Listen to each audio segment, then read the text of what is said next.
Hey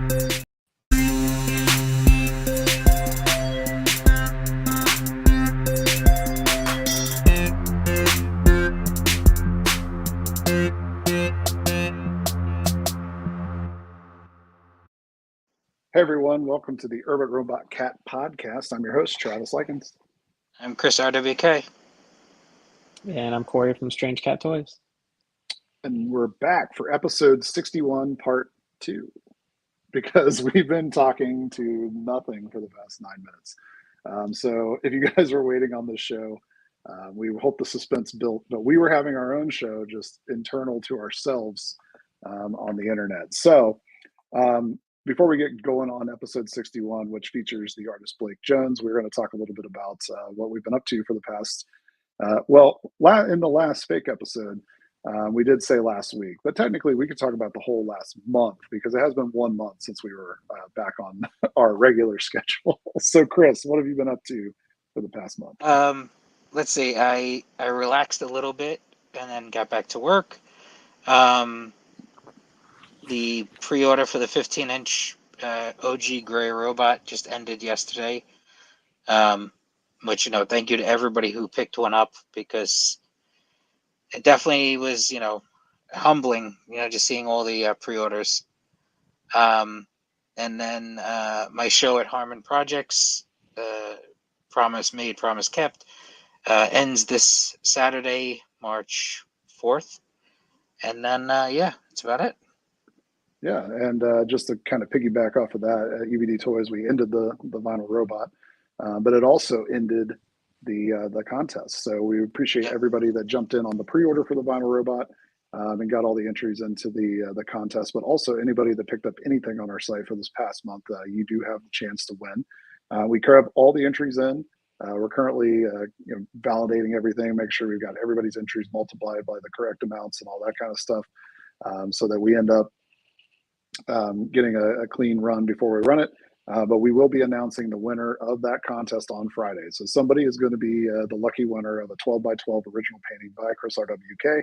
And again, we just want to say thank you to everybody that supported us, both myself and Chris, and all the artists that we sell product on the site with. So, all that stuff really helps. And this is our way of saying thank you to everyone by, offering you a chance to win something awesome with money that you might have spent anyway on our website. So, but we also had this past Friday, we had a release with Ep61. We launched a new vinyl figure, Ripple. It's a 4-inch vinyl figure with the OG colorway here, and also the artist Ep61 being a OG toy artist. And we got to play with his classic character, Ripple. There was an older vinyl figure of this, but we updated it to the more modern illustration that he does for the character. And we help bring it to life. That classic kind of cartoon style brought to life in a 4-inch vinyl figure. So the figure does leap kind of in the air. So it's got a nice little base. So it keeps the classic pose that matches the artwork that you commonly see the character, shown in. So there it is. Currently available on our site, uvdtoys.com. And then find designer toy retailers like strangecatttoys.com. And that will turn me over to Corey. What have you been up to for the past month or so? Well, I got to say, I love the size of that Ripple. It's nice and cute. It's affordable at like $35. I think that'll be an easy one to collect the whole series. So very cool toy from Skep. Yeah, and we've been making a lot of big toys lately. So it was kind of nice to make a smaller toy and give people something that's a little more affordable, and not a $100 toy or $150 toy or $200 toy like Chris's. Nice on the shipping too, because they can ship first class, and I would imagine that your shipping from the factory wasn't nearly as bad either. Nope, not at all. It was only 2 pallets nice. and a lot of figures. So, but what have you been up to, Corey? We had our Grandpa and Friends show last Saturday, which was awesome. A lot of people came out to that show, which we don't get a ton of foot traffic for art shows because we are in DeSantis land. We had this one guy stay 2 nights outside in his car just so he could secure that Arctic Fox piece, which he did. So nice. I'm sure that was all worth it for him. He did get the cops called on him. What? Without any incident. What And the hell? I can tell you a funny story about it. Um, It's not so necessarily normal for people to be sleeping in their car to buy a piece of artwork. That's true. so the vegan cafe by us, the owner gets in like super early because he, I don't know, he picks up orders and drops them off to like the other local coffee shops that carry their cookies. Um, he came into my shop and he's like, man, he's like, I gotta tell you this story.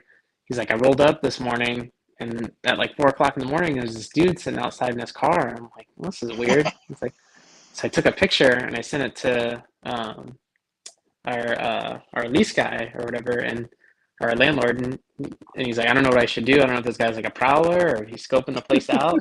And the landlord's like, well, call the non-emergency and have them come out.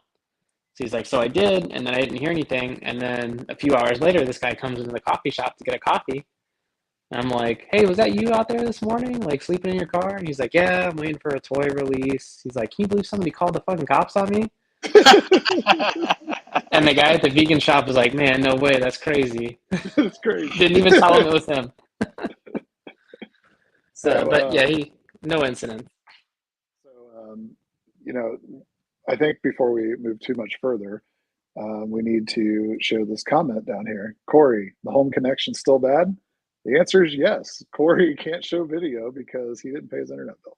No. So today was the day that I decided, all right, I'm going to upgrade from 500 megs to 2 gig. It's like $15 difference. Guy came this morning, set it up, no problems. And we get home after work, no internet, online support can't help. They have to send a tech out, can't come out till Friday. So Yeah, that I'm here on happens. my regular wireless data. So, but at least they're calling it out. So, Yeah, people your know. your mic's a little crunchy. Yeah, you sound a little Yeah. crunchy, but we just won't talk to you very much. That's what we'll That's do. because he's got the cup with the string set up. It's like, I'll just be Got here the in the little. background. He's still on singular. cricket mobile. He's got Boost Mobile. That's not still a thing, right? the, the How's Obama that hip? phone. How's that hip holding up after that hardcore show last week? Who'd you Hey, I go had a see? good time. I went to go see Gorilla Biscuits, my cousin's band, Combust, and Kill Your Idols. I had a good time. I actually didn't hurt myself. You didn't Did you get in go the on like pit? a? Did you go on a I bubble? did. I did for my cousin's band. I did. You have to, right? Out of respect. I had to. Yeah. Yeah. Absolutely. Once he So gave me a shout out, I was like, I owe him something. I gotta do something. So before we forget about him, we do have our guest here tonight, and that is Mr. Blake Jones. He's a Chicago-based artist, and we'll let him tell you more about himself. But welcome to the show, Blake. Hey, what's up, guys? Yeah, it's Hey, Blake. been waiting for a minute, so I just Hey, we got to the point in the fake episode where we let Blake tell us who he is and what he does in the world of art. yeah, So you get the now one take. That's it, we're man. we're basically we're basically here. Basically this is where the show stopped in the last one. So Blake, if you could introduce yourself and tell everybody a little bit about yourself. Yeah, my name is Blake Jones. I'm an artist based in Chicago, just doing kind of everything from toy design to murals to I've been leaning a lot more into gallery work lately and just working every day. It's probably the same as Chris. That's honestly, I think that's the story of everybody that is doing stuff like you guys do. I mean, if you don't create every day, what else are you going to do, right? Yeah. Go a little So, crazy. yeah. Now, you mentioned that you moved to Chicago. You moved from Chicago from Houston, correct? Yeah, about five years ago, it was like 2017, 2018. And what's the biggest thing you've noticed in differences between the art scene in Houston and then the art scene in Chicago? I mean, it's hard to say. I would say when I first moved to Chicago, I learned a lot more about like the technical side of not only doing murals, but gallery work and everything in general. Like I didn't even know galleries could have websites until I moved here because I never really worked with anything bigger than kind of like a punk setup, like a DIY thing. And it was also, but that's what I was when I was in Houston, is I was in, you know, my mid-20s, early 20s teenagers, and it was just like the big kind of DIY scene. And I'm sure there is a scene there now, but I didn't know to look for it the way I learned about it when I moved to Chicago. Yeah. But I mean, there's a million fucking killer artists down there. I mean, you know, there's like Ack, Michael Rodriguez, Nikki Davis, Adrian Brooks. Well, no, he's in Austin. Yeah, but I mean, there's a bunch of talent down there for sure. Yeah. No, it's just interesting, kind of, you know, like in my local area, there's a lot of local artists, obviously. I just think like some of the biggest differences you see when you leave kind of a smaller art scene and you kind of go into some of the bigger cities is just I don't want to say the commercialization of art, but like the business side of art is definitely built up more in the bigger cities. And, you know, people are trying to tap into that a lot more.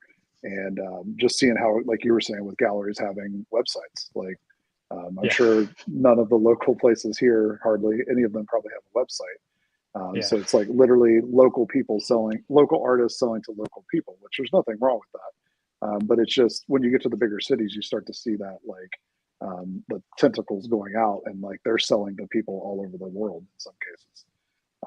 Absolutely. And that, I mean, that also goes just with companies. Yeah. Like I never knew you could just go do a mural at like a Google building. Oh yeah. Because it was just never a thing that I'd heard of before. Yep. You know, I didn't know you could design a billboard for McDonald's. Hey. Just didn't know it existed. Yeah, like that stuff's pretty newer. I mean, I remember painting stuff for Spotify about 10 years ago, and it was like they were like one of those first companies that started to bring in like street artists to paint and do all these different things. Because I know for years, like painting murals, you weren't getting a chance to paint inside like an office or even the outside of a building. You know, it's like you had to be some kind of like ad agency, some kind of graphic design agency to get that kind of like foot in the door. So yeah, it's definitely like a newer kind of. And I think what I've kind of noticed is like, you know, a lot of times how these folks are getting into those offices and things now is that like the big company hires an ad agency and the ad agency is full of people that know where the cool people are and they basically start looking for the cool people and they're lucky enough to be trusted enough to get approval out of those bigger companies to work with artists like yourself or Blake and make cool stuff. You know, like they have finally, you know, it takes however long, you know, Chris has been doing this for 20 plus years with just the 30 plus years with before he had the robot. And you know, it takes forever for something to get accepted, you know. Well, yeah, I mean, you got to realize there's a few things that kind of, one, the age of the people working in these offices are younger and more are like peers, whereas everybody who like ran those ad agencies were older and they weren't kind of keyed into all the kind of hip cool things. And also, you know, it's a lot more acceptable in ways. And then, you know, it's crazy how like those ad agencies like become that middleman where, you know, they tell you, oh, I'll get you like, you know, 10,000 for a job, but in reality they're getting paid, you know, 20,000. They're keeping 10 and giving you 10. You know, or so it's like 30 or 40,000 and giving you 10. Yeah, exactly. Yeah. You know, but It's I mean, crazy. in some cases, you know, they do have overhead and things to keep up with. So some of that, I guess, they deserve. But you know, it's just crazy how much money is getting tossed around that doesn't trickle down to the person that actually does the final job. You know, kind of a thing. But that's a whole other. Man, would it be a bummer, dude? Yeah, we're gonna bring everything down. I'm just saying. I'm just saying that's you know, that's just part of it. You know. Yeah. No, I mean, it's definitely more accepted now. Like, I mean, there's artists I know here in Chicago that are 18, 20, and they have, you know, a few thousand. They can post something and a few thousand people will see it instantaneously. And that's not a thing I grew up with. I know it's none of us grew up with that you could just draw something, take a picture, and 10,000 people can see it within 10 seconds of you drawing it. Like, that's fucking crazy. Yeah. And That was I don't know if that like was younger kids realize how much of an advantage that is.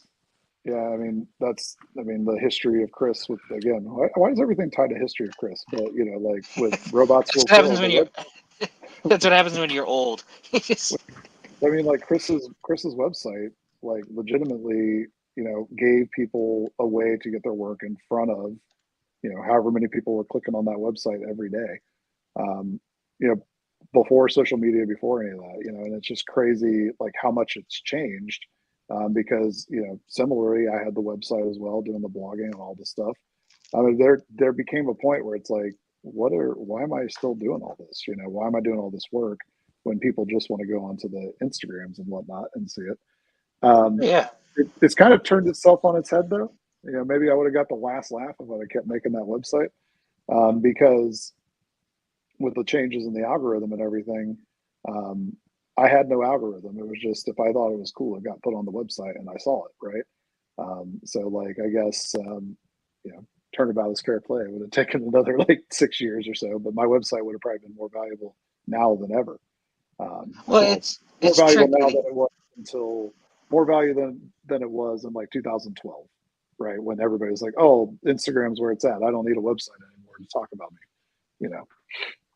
So Do you think it's kind of like a disadvantage though for some of those newer artists because they can throw their thing online, but like so are like 10 million other kids that have a pretty similar style. Like it seems way harder to stand out.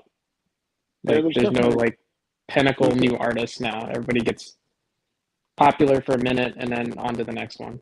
yeah, there's definitely an element of that. It's that with like music and everything, right? There's so much content Hmm. that it's hard to discover new content, or at least like the good new content, because there's so much content being thrown at you, that you have to filter through it all. And you also have to know people exist. It's kind of like what we were talking about with NFTs last week. Yeah. There's literally like I've got a book that somebody made a book. Grinko Press made this book of all these awesome 3D artists that do NFTs and whatnot. And I knew like four of them before I looked through the book. But I never would have found these people because I didn't know they existed, even though there's amazing artists in that book, right? So it's just kind of like trying to filter through the content on a digital platform is so much harder than it But used to be. Like, but it was hard before too. Like you had to have like yeah, somebody tell you about something that you like would go find a thing. Like it. It, I guess it was exactly. Dude, it it's was hard funny to. because I was gonna say I remember going to even Urban Outfitters when they would have art books and they'd have like, the Beyond the Streets little exhibition as a book form. And I just would go to Urban Outfitters and write down artists that I liked from those books because I couldn't afford the, $60 art book. But that's how I used to find people and like stumble upon. I don't know if either or if any of y'all remember that. It was like a Google Play. Absolutely. Yeah, I was like, that's how I found like Wooster Collective and Today and Tomorrow. And I know I saw your site on it. And that's how I started discovering like artists and everything was those early internet days. the girl that just started working for us was telling me how she got into art toys, which was only like not even a year ago. She was at a like thrift store and she found the I think it's called I Am Plastic book, Oh yeah, yeah. Oh Oh yeah, yeah. yeah. I knew that book. and she's like, "What the hell is all this stuff?" And so she dug deeper, online and found these artists. And then she went out to Whoop Bear when she visited San Francisco, and now she's like fully into toys and art. And had she not perused through that book at the thrift store, she never would have known it existed. Yeah, I think that's awesome. Don't worry, guys. Corey's still using the Enigma machine Oh, to God. relay his messages. Oh, Chris, I was gonna tell you that's what when I went to your show at Harmon Projects, that's what Raul was telling me. Like, he's like, I've been following Chris's website since I was a teenager. Yeah, it's crazy. Like, here it is that the website launched in 2001, and like here it is, 20 something years later, and like it's this whole generation of kids that like now are, I don't want to say admitting that they were on the website, but they actually talk about being on the website, whereas for like years people kind of didn't talk about it because I think they didn't want to admit to looking at other work and kind of getting influenced by other work, because you kind of start aging out of that like almost like immature mentality. If that makes Oh sense. yeah, like it's like a pride thing. Like, no, all of my ideas are 100% mine. No, nothing Yep. else. Yeah. So like now that a lot of those people are like in their 30s and stuff like that, they're like admitting to it, and it's crazy to hear now. And Raul is amazing. First off, he's an amazing artist, and he's definitely a great curator. He's got something really good going there with Harmon. But yeah, it's crazy. When I first met him, geez, I don't even know when it was. He was apprenticing at a tattoo shop on Staten Island. So like to see him kind of just like grow from an apprentice to running a great gallery is incredible. You know. Definitely. Yeah, he was super nice when I went in there. Yeah, he's a good guy. I appreciate you stopping by the show. It really means a lot. Oh, dude, it was cool. Yeah, I think I had mentioned it to you. My girlfriend and I, we'd gone to New York just for Valentine's Day, and we realized like, oh, galleries are not open like Monday and Tuesdays, except Yeah. Harmon Project. So we didn't really have a lot of choices, if you get what I'm saying. So So that's all right. All right. You didn't want to go, but you went. I get it. It's all no, right. I told you we bought a piece and everything. I No, think I told you I that though. Of appreciate. Yeah, I appreciate that. It means a lot. Thank you. course, Seriously. man. So to not talk about Chris at the moment. So Blake, so since you've worked since you moved from Houston up to Chicago, you kind of built your footing in Chicago and across the country, but you've also had a recent expansion into the Asian market. What's it like, kind of building those contacts and then learning, different ins and outs of that market where it's different from the U.S. market? Just things like how do you even get your pieces over there and all that kind of stuff have to be a little more challenging than just your normal gallery show if you did something, say, at Corey's place in Florida. Yeah, it's definitely different. Communication is so much more strained just because of the time difference. Like, there's times where I know I have an email coming in, but I'll have to stay up till midnight or 1 o'clock in the morning so I can reply to it in time. Yeah, Because if I don't, they're like one of the galleries I work with in Hong Kong, I think it's like 9 hour difference or 10 hour difference. So that itself is a pain in the ass. Shipping stuff over there takes longer. yeah. But as far as the business aspect goes, I honestly I haven't gone over there and like seen it in person, like see how stuff goes and how people communicate and look at the work.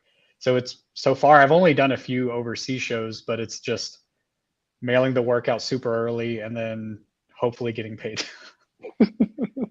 Well, Just because there's times where I'm like, I don't hear something sells until 5 weeks later, yeah. just because of things go differently over there. I don't really know. Yeah. Well, no, some of the stuff you're dealing with, right, is it's in China, but also in Korea. So like they're going between, they're traveling, I guess, to the different events and things and taking your work with them, right? Yeah, and actually I was supposed to be in a show in Japan in January, and it was just, from what I was told by the gallery, it was just kind of a private showing for like a week. But my work got lost in customs and showed up like midway through the show being opened. Gotta So love customs, man. fucking Corey sucks. loves Yeah. customs. I was about to say, how's that anxiety level when you ship out a box of like 20 paintings? I'm like, all right, hopefully everything goes well. So a few years ago, I did a show at Woot Bear down in San Francisco, and I sent them, I think it was like 10 24 by 24 pieces, and just it was in a box, bubble wrapped in a box, bubble wrapped in a bigger box. And I sent the stuff out probably 3.5 weeks beforehand. Nothing shows up it's supposed to get there in 4 days.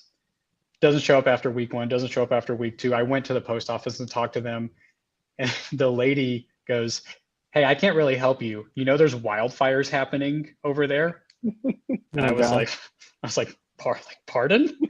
And she was like, "Yeah, Mother Nature. That's what's happening. We can't deliver half the mail in California right now." And I was like, shit, man, I wish you would have told me that before I shipped this. And the stuff ended up showing up the morning of the opening with a hole piercing the entire box, but about this far away from fucking up one of the paintings. Wow. Like just a spear or something right through the middle of the box. Okay, like that's a crazy mail story, but Corey always has the craziest mail stories. How your stuff ended up at a like a pallet auction, I will never figure out. Well, no, the craziest is my factory accidentally sending $30,000 worth of resin toys to his ex-husband in Spain, not telling me about it until I see them in a picture of the background. I'm like, why are those back there? You said you shipped those. And he's like, oh, actually, what happened was. And then he had to convince his ex-husband to ship them back to China. And then once they get them back in China, they ship them to me in the US, and 90% of them are broken. So they have to remake them. And here we are a year and a half later on that project. Well, I mean, they did get shipped twice, so they definitely were going to get broken. Yep, for sure. Jesus Christ. I was there. So, I was there when all that was happening, Corey. Remember? Yeah, I remember. Yeah. That was like right before the show opened, and he was like so stressed. He's like, I was like, "What's up?" I thought it had something to do with the Batman figures, and it was completely something different. I mean, it was just that he had to deal with these pieces of giant resin figures that are literally the size of him. Almost. They're like 2 feet tall. I mean, that's the same size as Corey. Jeez. Well, and then when I got them and I told the factory they're broken, they're like, well, we need you to take a video of you opening every single one. I'm like, each box weighs 45 pounds. Like, this is going to take me forever. It took weeks. I was like, I could just send you the same video of the same box. They're like, no, you just have to do it. I'm like, okay. Okay, technicalities. I'm charging you for my labor. Yep. So Shit, I had sent 2 paintings to Brussels, and they got stuck in customs, and customs emailed me a picture of the packages and was like, hey, we have your packages, they're fine, but you owe us more money, and we're not going to release it until you pay it. And I was like getting on a flight to France at the time, and I'm sitting there panicking, trying to type in my credit card number before I get on this flight, but they were like holding it hostage. They literally had a guy holding like a poster tube, like, hey, yeah, this is it, right? With like my name written on the side. It's insane. yeah, customs is always interesting, and when they change the rules over in Europe about the VAT tax and everything, Yep. it's made everything just a little more complex. I definitely get more odd requests, like when I ship retailer stuff over in Europe and everything. From they're getting questions from their customs people, and I swear, like, and Corey can probably attest to this. Like, no matter how much stuff you ship, you can never anticipate like what random thing that's going to pop up when it goes through customs. Like, they'll just like hit you with something like, "Whoa, that's new." Like the last time I sent something to, over to Europe, it went UPS. It had an invoice, in one of those plastic bags on the outside of it, so like it's pretty clear. They sent me a picture and they said you didn't include an invoice, and it's literally inside that plastic bag on the box. It's like it's right there. It's like, oh, we just didn't open that. I'm like, well, Dude, I get those all the time, and I've called because they'll email, sometimes they'll call, and I'm like, what the fuck is happening? Like, why do I keep getting these? And the guy's like, well, we're not there. If they take a picture of it and they send it in and it's not legible, we have to call you and tell you didn't supply one. I was like, well, that's fucking stupid. They can't just take another picture? Yeah. So, but yeah, so I mean, you can just never anticipate that stuff in customs. That's why with like my toys, I try to work with a freight forwarder. They take care of all that for me, so I don't get caught up in anything. Chris, I like that you're sitting in a closet. Oh, me? Yeah. That's a studio. Yeah, this is my studio. It's a mess right now because of just everything. But I love that he says it's a mess, but like literally, that's just how it always looks. Like he. yeah, I always start cleaning it up, and then something pops up, and I gotta start painting, so I can't even like get a minute to straighten everything up. Chris works in that place where they put all the Ark of the Covenant in Indiana Jones. Yeah. If you need boxes and boxes forever. Yeah. Like if I you're got my Rodney Dangerfield over here, and I know, I like that. It's awesome. Thanks. He used to talk, but he don't talk anymore. I got my Vincent. I had an Ernest one. Did you? Yeah, like with the fake rubber head, and you pull the string, and it said like, hello Vern, all that Ernest shit. My cousins had one of those when I was a kid. But I had Ed Grimley. Do you remember Ed Grimley from Mm-mm. Saturday Night Live? yeah, It was yep. what's That his was name? like, dude, that was like in the 20s, right? Yeah. What's that? Well, it wouldn't talk then. It would be Anyway, I had one of those with the pull string, and he used to say all his like little catchphrases. But yeah, So, but if you ever need the first sticker you ever made, Blake, the first person you have to call is Chris. Even if you didn't know you existed, somehow he has one in a box. I just Oh, might. I just might. well, so actually, when we did the first like take of the show, earlier today, I was going through like cleaning some of my stuff, and I actually, since y'all started talking about stickers, I found this is like my favorite sticker that I've never put on anything. Nice. It's from a animal, like one of those animal cafes in Japan. Oh, nice. And this is the Yeah. guy this is a capybara that lives there. God, And I he want a just swims in capybara that so big, bad. they're cool. They're just giant guinea pigs. Yeah. But yeah, No, this is like the one that lives there, and he just lays in that bathtub, this brown water, like all day. It's so nasty. Corey, if you go to Gatorland, you could feed them and hang out with them, right? No, I didn't know that. I've only Yeah, seen them in videos on TikTok. No, go to Gatorland. They have 3 or 4 of them that you could actually hang out with and pet and feed and everything. Okay. Yeah, I'm gonna have to do that Corey, next year. you're always talking about using your airline miles, Corey. Why don't you go to Japan? Why don't you go there Yeah. or Korea or somewhere and like pick up cool toys and bring them back? Well, yeah, I've been wanting to, but then COVID happened, and Well, it's then over. No, I'm just kidding. I know. Now there's no excuse. So yeah, next year the plan is to try to go to the Taiwan festival and maybe Wonderfest in Japan. Dude, there's a like whole like conversation going on in the comments. I'm trying to find if any of them are worthy of making fun of Corey or Chris or Blake. Oh, come on. But none of them. It's just a whole conversation going on over here, guys. Thanks for joining us, people. There's a lot going on over here. So something else that Blake did was that before he started working with UBD Toys, he embarked on his own toy production.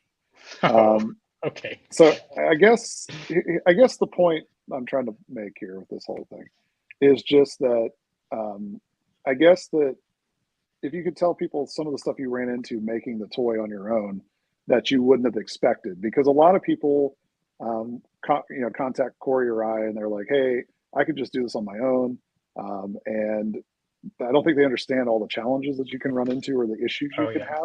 have. Whereas working with somebody like us is makes some things easier.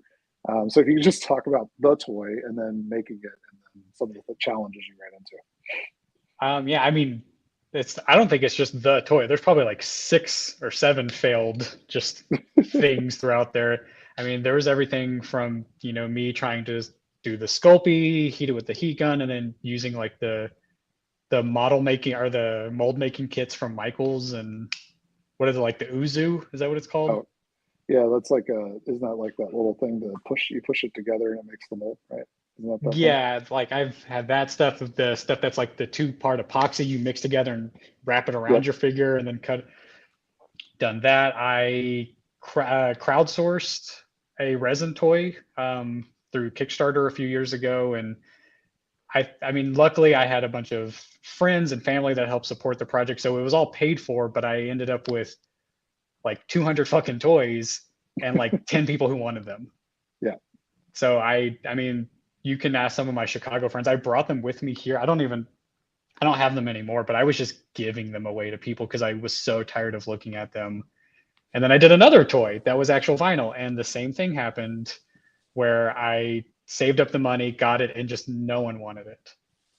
And the factory actually messed up. They were supposed to send me 100 white ones and 100 pink ones of this little vinyl. I don't even have one. That's how much I dislike them. I left a box of them at an art show, like a box of like 100 of them, just to give away to people. Talk amongst yourself. I think I have one. Yeah, I was like, yo, I'm sure I gave you one at whatchamacallit. But yeah, the factory messed up. They sent me 200 of each color. So I just had boxes and boxes sitting in my house that I eventually just started giving away to people. And I think when I moved apartments, I left the rest of them there. Jeez. Because I couldn't get rid of them. So it wasn't really until, that right there. So this little guy, as you pointed out once before, it's a toy, but it also doesn't do It's anything. not. I It's had not a taken toy. them. I had taken them to Whoop Bear for my show that I did there a few years ago, and the owner, Karina, the little woman, was like, I gave her one, and she goes, "Yeah, that's not a toy." I was like, what do you mean? She's like, "This is not a toy. This is just like a thing." And she like threw it to her coworker who was like a younger guy.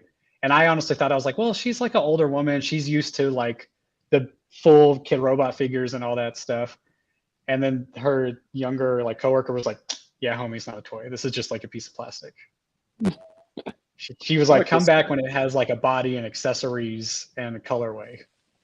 I Then like that would these mean like the little muscle men back in the day. Those weren't toys. Doesn't make any sense. the little rubber guys. The little Yeah, the green little. army men. Those aren't toys. Come on. No, man, they're not. Nope. I I love like Karina. So this blunt. little guy. These are like little 3D printed guys, weren't they? Yeah, I've got one right here too, actually. A resin toy. Yeah, there we go. Yeah, I just made Oh, those with my little resin printer right there. yeah. So I mean, but all that stuff, all that stuff you went through doing that, and the work you were doing with just your art career in general, helped make this toy a success. So, Yeah. this was the one we launched together. Bunny, Times Are Tough, the first colorway. So, we've only got like a couple of these left. So I mean, clearly it was people finally wanted it. Yeah, I mean, And I've seen it's pictures where people have every single one of them, yeah, which is and a very weird and new feeling for me. and like Corey had said when we first got it out, he ordered some for the shop and then he had to reorder, for the shop because people connected with the toy that maybe didn't know who you were, which is kind of the definition of a good designed object, right? Like it's able to sell without just your name tied to it. But a Yeah, I lot of think people so. probably discovered you through the toy as well because it literally we've shipped these things around the world now. So it's really cool to see it grow and see it kind of continue on. So, but you've come a long way from. Yeah, thanks, from man. this guy. So that thing. The other toy, I wish I had one. I know my friend has like 10 of them because I hid them around his house and they're still all there. It was a little eggplant character with like rollerblades. I kind of And like the sound of that. it's so shitty. It was so shitty looking. It was like I learned how to use Blender, like the most basic stuff where it was just all spheres, and I just kind of used my little mouse trackpad to build it and then mirrored it. It was so awful. Hey, look at this. Somebody said Bunny had good marketing. I don't know if anybody's ever said that about anything UVG Voice has ever done, but I appreciate the comment. Yeah, thanks. What does the NGL mean? Not gonna lie. Oh, not gonna. Oh, look at that. Yeah. People that have broken hips, Chris, don't know about that. Well, I thought abbreviation. that would have been before the comment. I would have thought it said, "Not gonna lie, Bunny had good marketing." Anyway, I'm old. SMH. SMH. Yeah. You guys are gonna have to start doing the show earlier so I can stay up the whole time. Hey, I feel the same way, honestly. I go to sleep at like 9 or 10. Hey, I got to get the kids to sleep. That's the part of the problem. Same. Hey, Chris, how was the Gorilla Biscuit show? Oh, it was great. They pretty much played every single song, and they did, I think, 3 or 4 covers. They did As One. They did a Minor Threat cover. They did Warriors by the Blitz. It was a great show. I was in a nice little small Philly, the Unitarian Church, so it was a nice little venue. Cool. Kelly Riddles was great. My cousin's band was really good. It was a good time. Yeah, I went and saw Gorilla Biscuits with, I had known who they were and knew, some of their songs and everything, but I went with 2 older kids in high school whose their older brother was into the hardcore scene. Yeah. And I was very like emo screamo stuff, but I was like, oh, I like some of their songs, and so I went with them and we just got our asses kicked like the whole fucking show. Like my buddy left with like his shirt like completely torn, and I was like, oh my god, like this isn't a thing where like, hey, I want to crowd surf, lift me up. People would just grab you and climb up you like like we had footprints on our backs and everything. I was like, oh my god, this is so frightening. They're definitely one of those bands that has that reaction. Like once like they just hit that first note, the whole place just It erupts. just erupts. Yeah. Yeah, and for the whole set, it's like that. Like it doesn't slow down at all because they No, just they. have such energy. So we had a question. Would you ever consider making blank signs for Bunny that we can customize? Well, if we ever go back, I would consider making blank signs. Yeah, I when I did the toy signing at Rotofugi, a lot of people had me like write stuff on the back. I was Yeah, going to just say, with a Sharpie. turn the sign around, and it's blank. Get a Says little label maker. actually, Blake, we're kind of dumb. Somebody pointed out to me an idea was, why didn't you make the sign say something on the back? And I was like, damn. I want to pay for 2 Did- CAD printings. Why didn't you work for me, person? Why didn't you? Well, didn't I say that to you at Decon? I think so. I just We remember could also somebody just saying do like it, a and dry erase board one and give it a little dry erase Yeah. marker. it'd be cool. We could put some whiteboard paint on it, and then people could just write on it. So I have a toy coming out with another company and has the sign like I do, and I made sure that we printed on both sides because I was worried if we had a blank one, there would be people who would be writing possibly not so Some cool possibly stuff. peace. Some cool stuff. Yeah, Like exactly. make America great again or something. Exactly. And then using the robot to say what their beliefs They are. wanted to say. That's a good point. Yeah, that's That was- funny that you say that because my dad was like, "Hey, can you make me one that says Let's Go Brandon?" And I said, "Absolutely not." Oh no. Is he from Florida? No. He's, Texas. he's super Texas, yeah. Close enough. That was one of the reasons why, like when I do blank stickers, I don't do the robot holding the sign as a blank because I just don't want that to happen. Yeah. And it's like that was definitely like one of my fears. I was like, no, print on both sides just in case. No, but it's the bunny figure was a lot of fun, and we are currently in the works on Blake's next vinyl figure, and you'll be seeing some of that probably in the middle to the end of the year. So it's exciting to work with Blake as he grows and his artwork continues to go around the world, and the figures are going right along with it. So we're excited to continue to make more cool projects with Blake happen. Yeah, man, of course. So Blake, did you go to school for art or like what's your history? I went to school for graphic design. I went to a shady private for-profit college, the Art Institute of Houston. Like it was, a college you see on TV. Like they do the late night infomercials. And I was like the first person. I have 3 older sisters, but I was like one of the first people in my family to try to go to a college like that. So my family, we just didn't know anything about it. And we went there and they kind of buttered us up and we signed a check and I went there for 3 years and graduated as fast as I could. But that was all like computer design. Like they were not super supportive of illustration.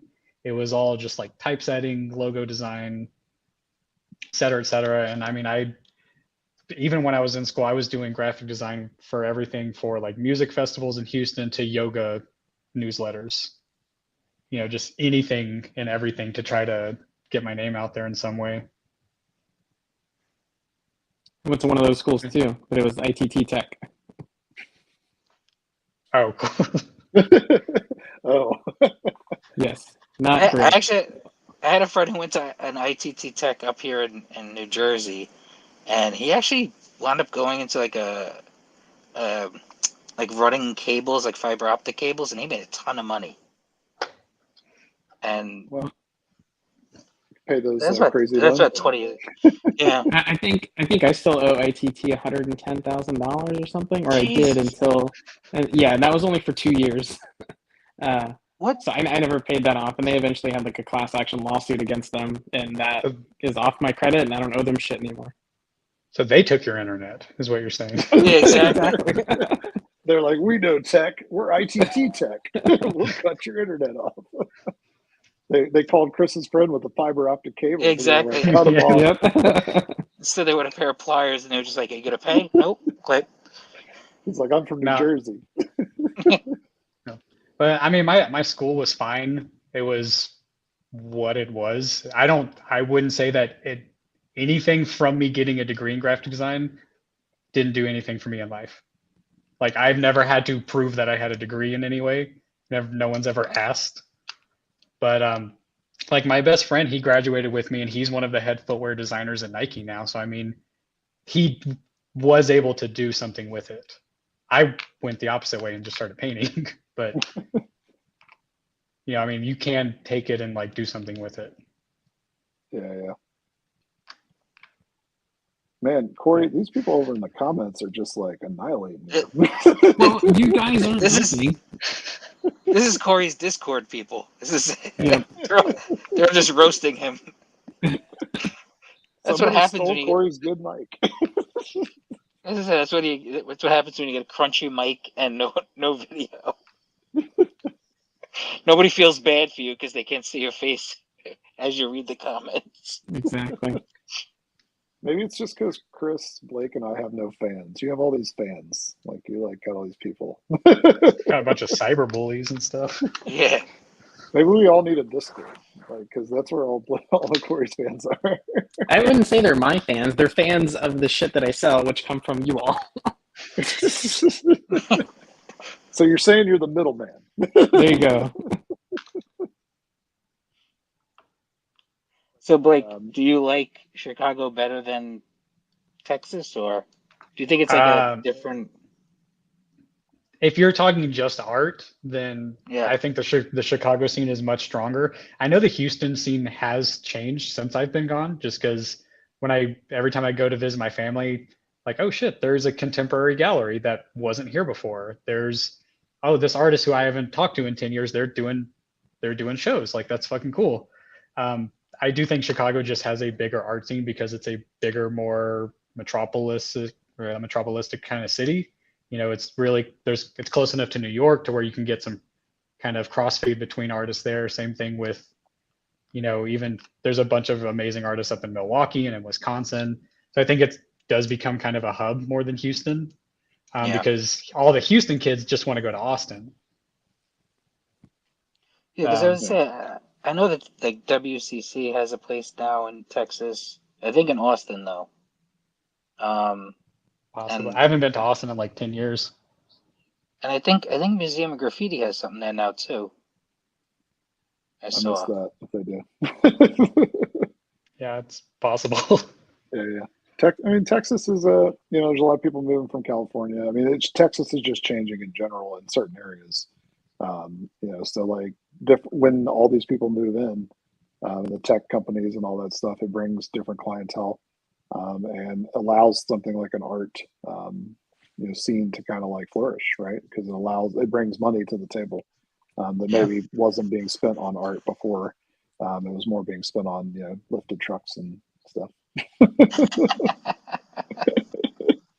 Yeah, and I mean, I do know that there is becoming more of a scene blossoming there, especially it has nothing to do with like painting, but like the theater scene there is crazy. Like the whole art installation scene, the ballet scene is like huge in Houston.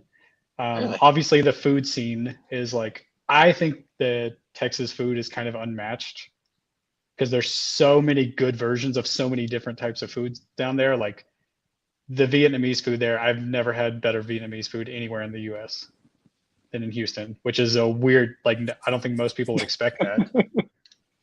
That's interesting. I gotta get to Houston, and I gotta go to like a car meet. I gotta see the slabs. Like that's the whole reason I gotta go. And you can see. You go to Screwed Up Tapes. Yeah, I gotta go and check all this stuff out. That's what I'm in there for. That's why I gotta get to Houston. I know that there is more commercial work being available down there, just because I see people I know down there who they just worked with the Astros. Oh yeah, like that's stuff that didn't exist when I lived there.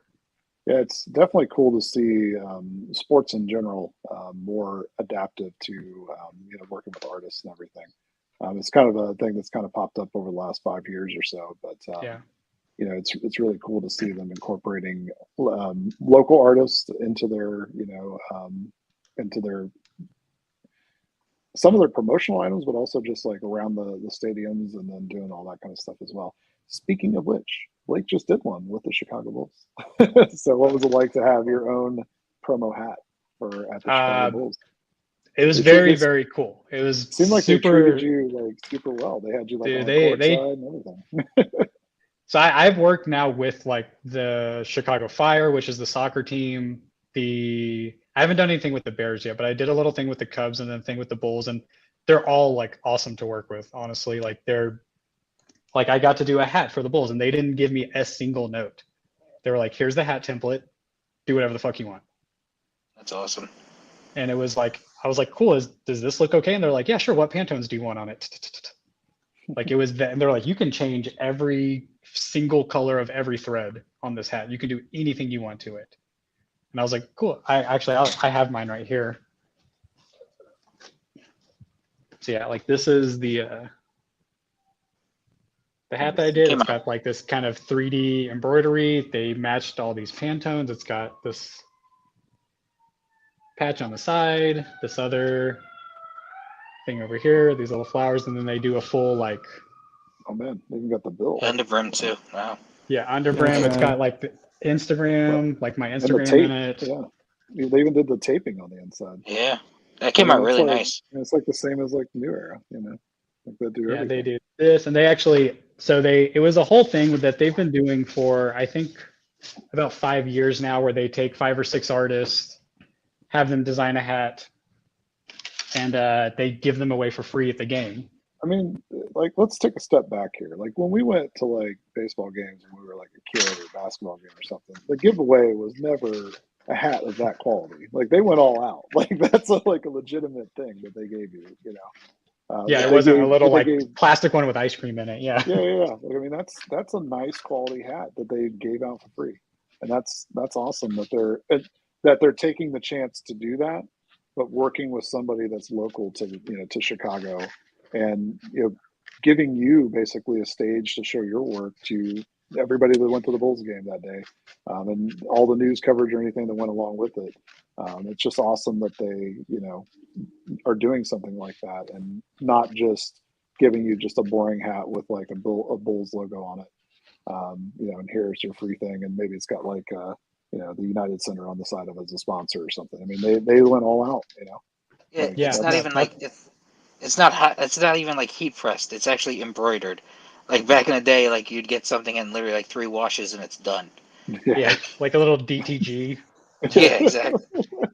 Yeah, no, they really these are just the options that I chose. They were like, the only thing that's kind of special on it is the actual Bulls logo is like a 3D embroidery. As you can see, it's kind of raised, but like even this is the people who sponsor the hats.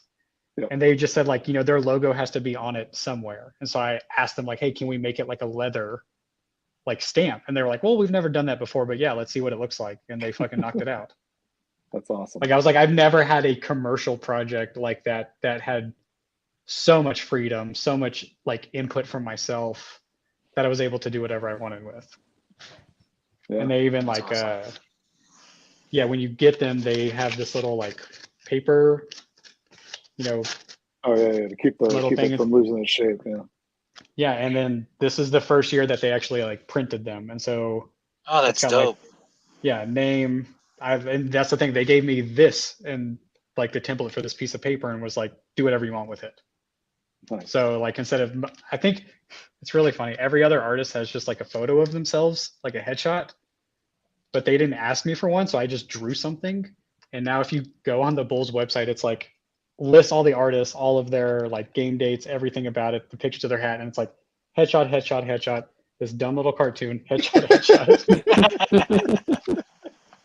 And I didn't know they were going to do that. It's like Chris, so you just don't show your face. So you're represented by this little cartoon.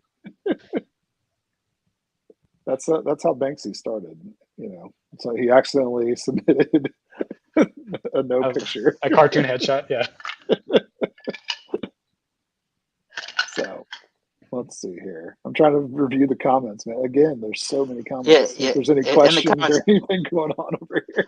Where do you see the comments? Oh, over here. Shit. I said heat transfer, not heat thrust. I was like, what? They can't understand Yeah, you the with that whole mask.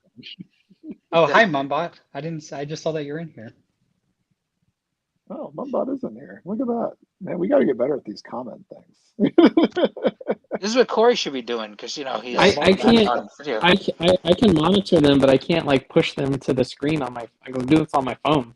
Oh, yeah. Because he's in a That's Oh, dark true. true, cave somewhere. true, Yeah. and he's using a flip phone, so it's not gonna work.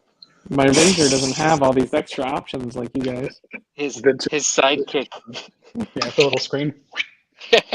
So, the only person I've ever known that had a sidekick was is Jenny. Like, and she like talked Dude, I about. had So 3 of them. my wife is she was a sidekick user, but she was a sidekick user in like 8th grade. Can you imagine? Like, because she was like the only person probably that had T-Mobile, so everybody thought she was like so cool. She was like a celebrity, right? She's like Paris Hilton with a sidekick. Dude. So my dad, he works in a lot of like oil stuff, like sandblasting and safety equipment and oil type of stuff. And so up until like senior year of high school, I didn't have a cell phone. I had like a Nextel, like the 2-way Oh, the radios. chirp. Yeah. Yeah, and it was like channel 1, it went to my mom's, and channel 2 went to my dad's, and those are the only people I could talk to. And it was But you could so fun, like it was so loud and just that fucking, let me chirp these fools. yeah, man, people used to just dunk on me in high school for having that fucking thing. Because it was like, Remember, remember you be it's, like at a restaurant and all of a sudden it you was hear like that. this fucking big. You're just It was able to like be dropped from like 100 feet up in the air. Like, People in New York. People love those things. They're like, yeah, they're like walking around. They want everybody to know that they got a phone. They're just like, yep. oh dang. And Corey's Nintendo DS. DSi. Oh god. Oh man, no, it's but back to tying this back to art and not Corey's ridiculously cheap phone. No, it's great though that sports teams are working with artists and giving people a shot and letting them kind of have carte blanche on cool projects and making cool things. And then brands in general are kind of adopting artists and bringing their artwork into their branding and stuff. It's just been a lot of there's just been a lot of really cool projects lately. Corey was sending us the one for Cause with the North Face. I mean, like, obviously it was an older project and Corey just got it on his jitterbug. Behind But the times. like it's just all over the place, I guess is what I'm trying to point out. You see it literally, probably like once a month we see at least once a month we see some cool project where somebody's working with a big brand to bring cool artwork onto stuff. So it's just cool to see that we're in a time where people are doing that versus I don't know 15, 20 years ago where that was not acceptable for street art specifically. Well, the cool thing about it is it's actually more like legitimate because, like in the '90s, you had like small projects with like Sprite, Comedy Central. Like you had certain companies that like design companies that are they had like a small fan base, the people who knew who they were, Yeah, like say in the graph scene, and now they're like more of a legitimate business. But back in the '90s, like when they would do work for these companies, it was such a short-lived kind of project. Now it's you're going on years and years of companies doing it. It's not like yeah. a 1 year deal, you Yeah, know. like when back in the 80s and 90s, like most of the places where you would see like art like this pop up was kind of in the skate industry or like in the music Yeah. industry, right? Like because they were people that knew the people. Like, oh, I know this artist that does cool stuff. Like, we should get him on a board, or we should have him do our album artwork, or whatever. That was kind of how the underground art got into. I don't want to say the mainstream, but because skateboarding and music and stuff would reach a wider audience, it would get to people that became the Corey Flakes and I's. Like that's how I discovered a lot of the stuff early on was through skate and music and music videos and different things where people would pop up that you recognize their artwork. So yeah, I remember seeing, David Cho had done that Linkin Park Jay-Z mashup album. Like he did the artwork for that, and I remember seeing that and being like, "Oh, who the fuck drew this? Like this is so cool." Yeah, that Well, was that's the other. yeah, that That's was the other Kozer thing for me. too. Well, back in the day, nobody had a clue who did what album covers. Yeah. Now it's like prestigious to actually have an artist do the album cover. You know, it's definitely changed. Yeah, I discovered that that Esau guy threw Circa Survive, and then Alex Pardee threw the Used. Oh yeah, he did do that cover. He actually did like all their covers, right? Or like all the early ones. Yeah. Yeah, I think he so. even like did the whole like one of their music videos. Like he kind of like art directed the whole thing, and also involved in Sucker Punch. The movie? Yeah, That's weird. yeah, pretty interesting.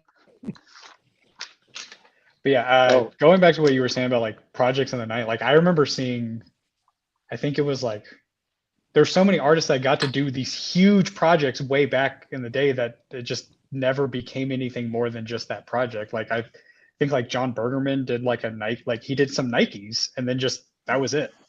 I think he did Yeah. something for like Diesel jeans or Levi jeans, and it was just like the one thing, and then it's that project's over.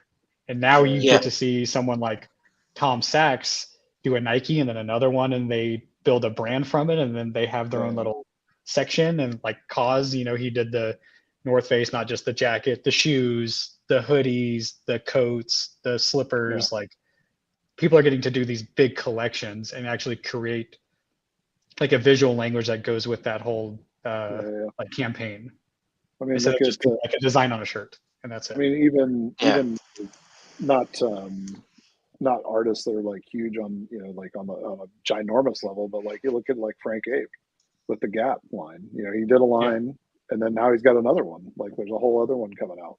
So I mean, like these brands are now committed to not even just like, can we get the biggest name? Can we get Cause to do a jacket for us? They're tapping into artists that are at a medium range as well. Like as far as fan base and all that kind of stuff.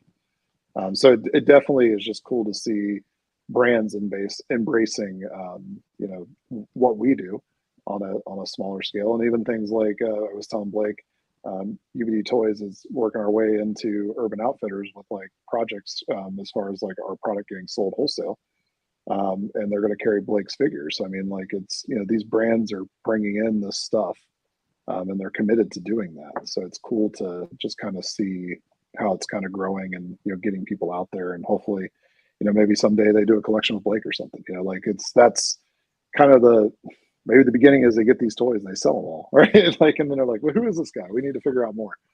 That's hopefully the goal, and the goal of like working with all these artists is to help them grow, and hopefully we grow right along with them. That was so wholesome sounding. Let's see. Didn't Luke Chu do an emo album band cover? Well, if you consider Fall Out Boy emo, then yes. Yeah, he did a Fall Out Boy cover. Yeah, he did Paul's Deluxe, which is not their most popular album, but it does have a cool cover. I actually talked to Luke about that one time when I was with him, and his note is that he had done that painting for Pete Wentz, and they asked if they could use it for the album cover. So he said, sure. Since he commissioned the painting or whatever, the piece. So I like that album. I used to have that album on vinyl. I mean, I don't hate it. It's just, it definitely is a band that you could tell had been touring a lot, and they retired, and they probably owed an album, and then they went on hiatus not long after that, right? So. Oh yeah, I see Mumbot talk about the Buff Monster Justin Bieber thing. Yeah, he's been working with them for a few years now.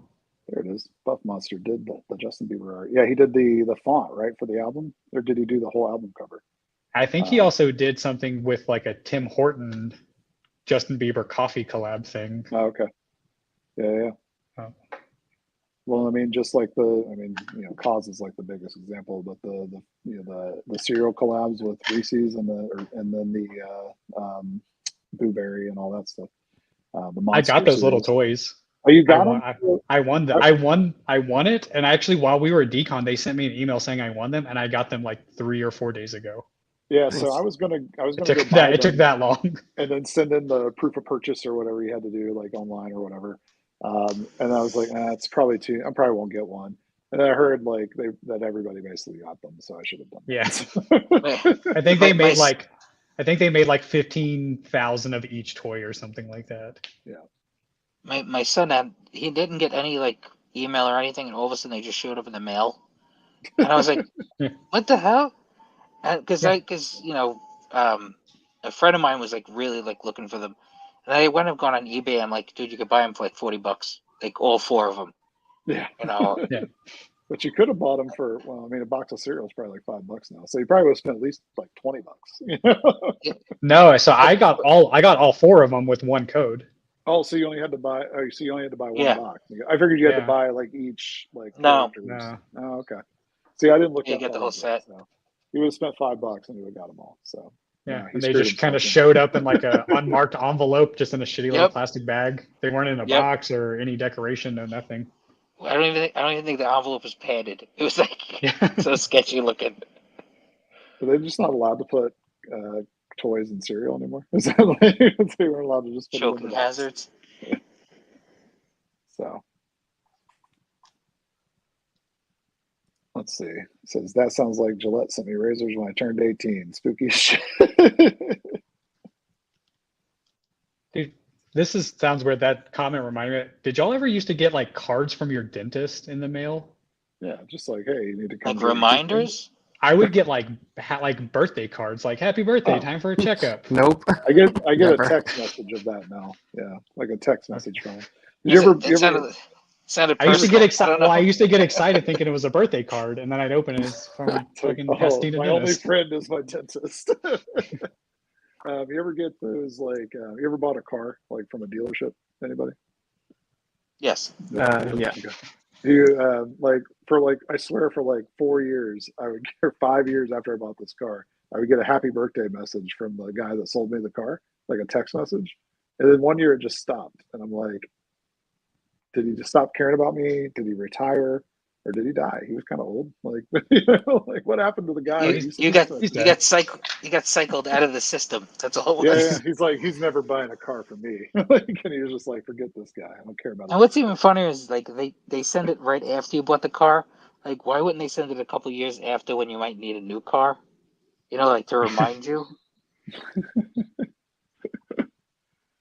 So Blake, what do you got kind of in the works, like coming up, or anything you want to talk about or promote? I guess is what I'm asking you.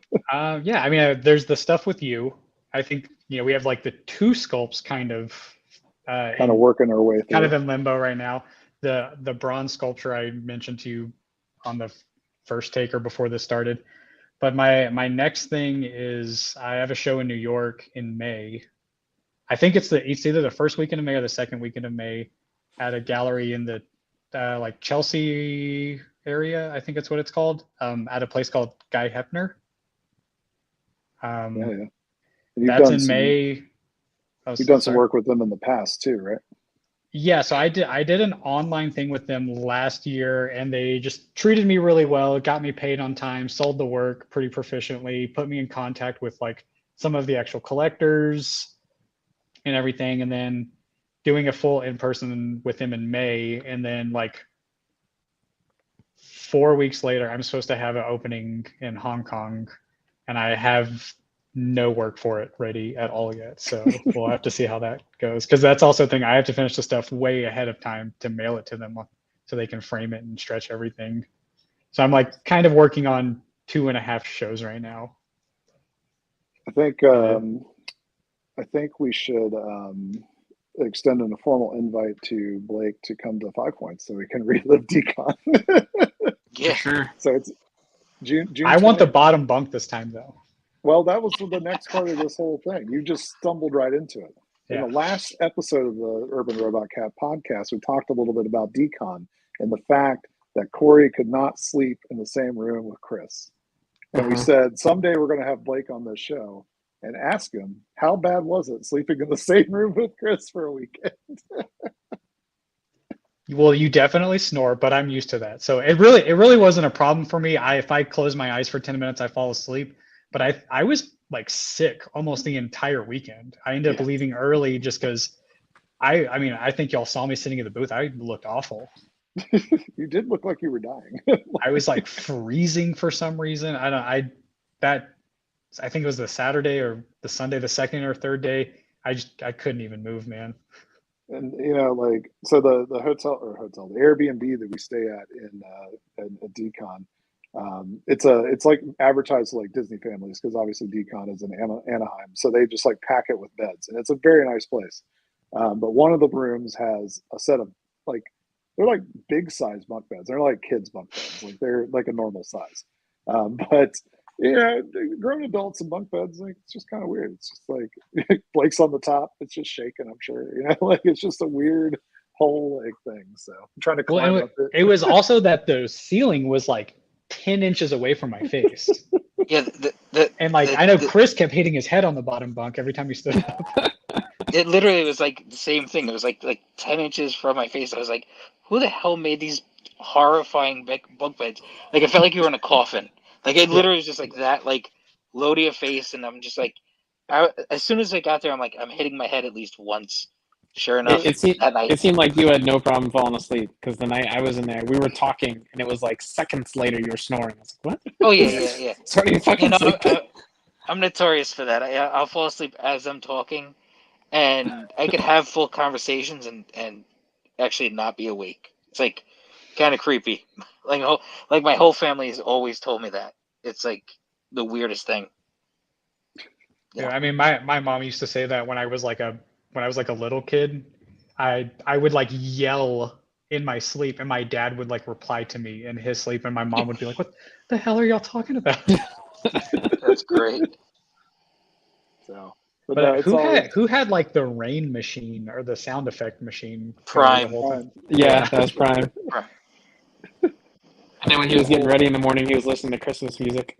Oh my god. Yeah. What the fuck was that I about? mean, at least it was November. Like, like it wasn't Where like it's November in California, and I hear Christmas. I'm like, what the fuck? so. That's what people miss out on. Being fans, they don't get to see this behind the scenes. Like we're all just crammed in an Airbnb. We're gonna have to record that the next time. Just do a whole behind the scenes. That's Shoot. how Jackass started, right? Like we could have our own reality TV show that we could be on all the time. I just I don't remember know. when Prime fell when his foot got in that hole.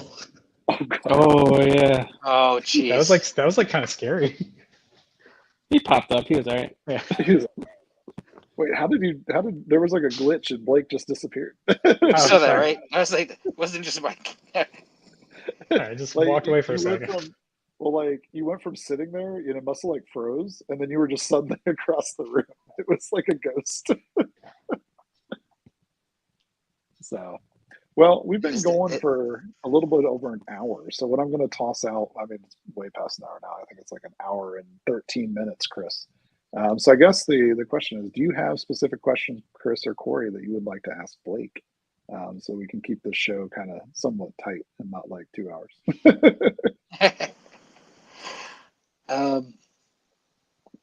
No, actually, about your background, I was definitely interested in that.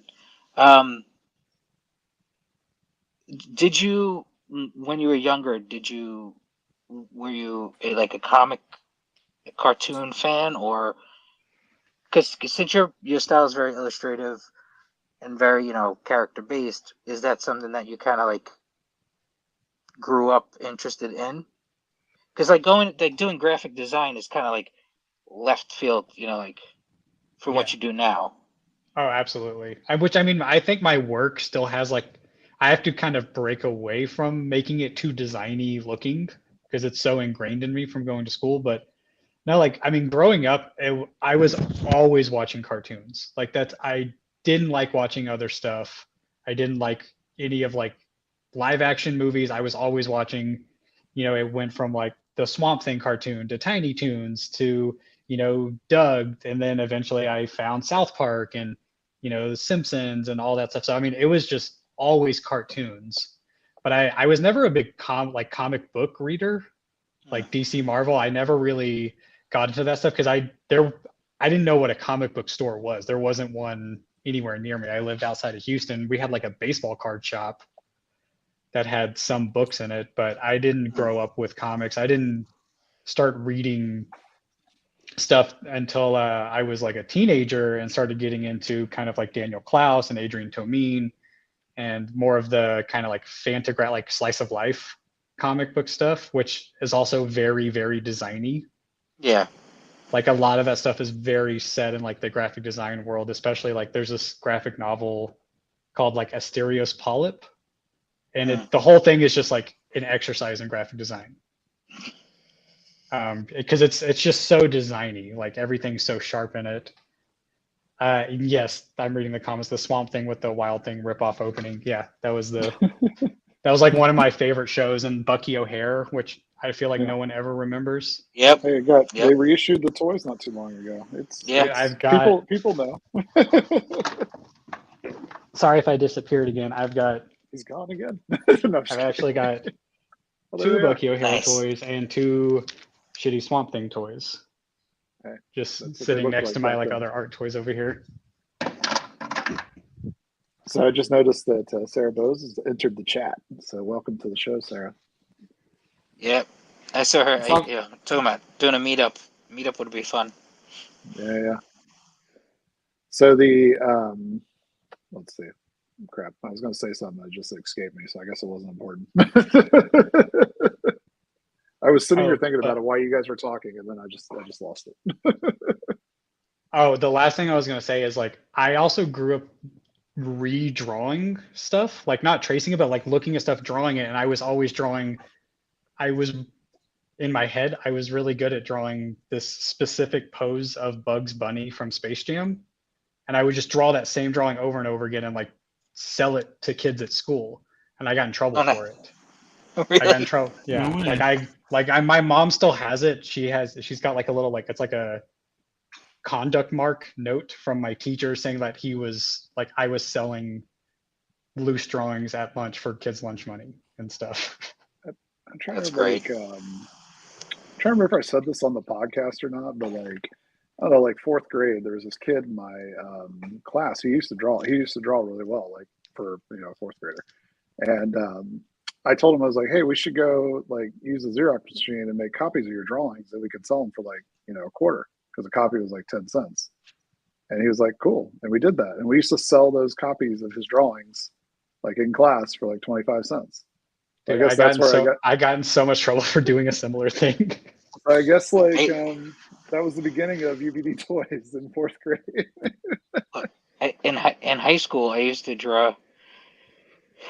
Kids would ask me to draw like their girlfriends' names in like graffiti style.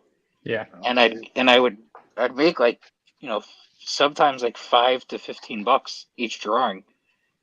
And like when you're 13, 14, that's like a ton of money. It's like especially in 1902 when I was in high school. So before the car was a normal thing. Before the car, yeah. When I took the horse to work. Like candlelight on papyrus. Exactly. So, but I think we've talked about a good amount of stuff. So I think we probably should start to wrap the show up. So before we roll into the normal outro, I want to give Blake a chance to toss out his social media. I had a question. Corey's still here. Holy shit! Whoa, I'm still here. There's a thing from the blank screen. Somebody wants to say something. I thought your minutes ran out. My bad. Well, you asked if Chris and I had a question. Chris got his, and I was like, all right, I got one. I'm ready. Well, your hand's not up. I can't see you. Is there any, not end goal, but is there any goal you'd like to achieve with your art that you're like, I guess would make you satisfied? Not even monetarily wise, just you're like, all right, I'm happy with this no matter what else happens. So to be actually honest, that happened like a long time ago. When I was like a kid, a teenager, I remember because I grew up outside of Houston, when I got a car, I would drive into the city and go to like music venues and everything. And I remember going to coffee shops and music venues and seeing like posters for stuff, whether it's an event poster or a band's coming to town. And that was like holy shit, that's my goal, just to have a poster in a coffee shop. And I mean, that I did that when I was a late teenager, just doing a poster for my friend's band. And so, I mean, I think that everything that's come since then, like the fact that I can make a living, the fact that I've ever made any money, because most artists never make any money off any art ever, like just pure percentage wise of people who call themselves artists. A lot of them never make a dime. And so the Right. fact that all four of us in this chat have made money at all doing art is just already insane to me. And it just feels like every time I get a new job or a new opportunity, it's just like another little bowl of ice cream with just a bunch of whipped cream on top. And I'm just, come on. Like, I just get to have fun with stuff. And I That's mean, of awesome. course, there's also like projects that suck and stuff that I still want to achieve, but I feel so happy and kind of blessed that I've made it as far already. So, I mean, it's just whatever comes at this point. Nice. That's awesome, man. That's a good way to look at it. I mean, as long as you're able to keep making and hopefully making enough to survive on, and keep surviving enough to be able to keep working and making, creating. That's really all you can hope for, right? I mean, not everybody can do that. Yeah. Not everybody are getting paid to like come up with cool ideas and put them on paper or canvases, or make toys and whatnot. So it's it's just always awesome that fans want to support all of us, and help continue us to be able to keep making things. So, Hey, Chris, how much do you charge per letter for like bubble letters? Because I'm reading this comment that says Chrysosaurus Rex. I'm like, that's a $5 I didn't even letter. see that. For you, I'll do it for free. Don't even worry about it. That should be, when you guys finally get around to doing a collab sticker, Chris should just do bubble letters. And only people that watch this episode will know. We'll get it. I'll be in charge of the bubble letters. But to tie this all up, I want to give Blake a chance to toss out his social media so everybody can know where to find him, and keep up with his latest artwork and other things he has going on. Yeah, the only thing I have for social media is just Instagram, and it's just Blake_Jones. No Twitter, no Facebook. I just keep it simple. It's all on one place. And my website is just blakejones.co. Okay, and then I guess the order was always Chris, then Corey, then me. So I will say, and Chris. I just have a couple group shows coming up. Like I said, the show at Harmon closes this Saturday, so if you wanted to see it in person, here's your last few days to see it. I have a couple of group shows, but just go to my Instagram, you'll see all the information. And thank you again to everybody who pre-ordered the 15-inch tall robot. Seriously, it means a lot. And Corey? You can find Chris at ChrisRWK on all social media. Oh, yeah, my bad. Thanks, Corey. No problem. You can find me at Strange Cat Toys on pretty much all the social media. Link to our Discord is on the website. It's where all the fun is. And we're going to be doing this, every 2 weeks? Is that the plan? That's the goal. We haven't successfully done that this time, but yes, that's the goal. Okay. And Travis? And I'm Travis Likens. You can find me at UBD Toys on all social medias or ubdtoys.com to check out all the stuff that we make. This has been the Urban Robot Cat Podcast, the show about art and the people who make it.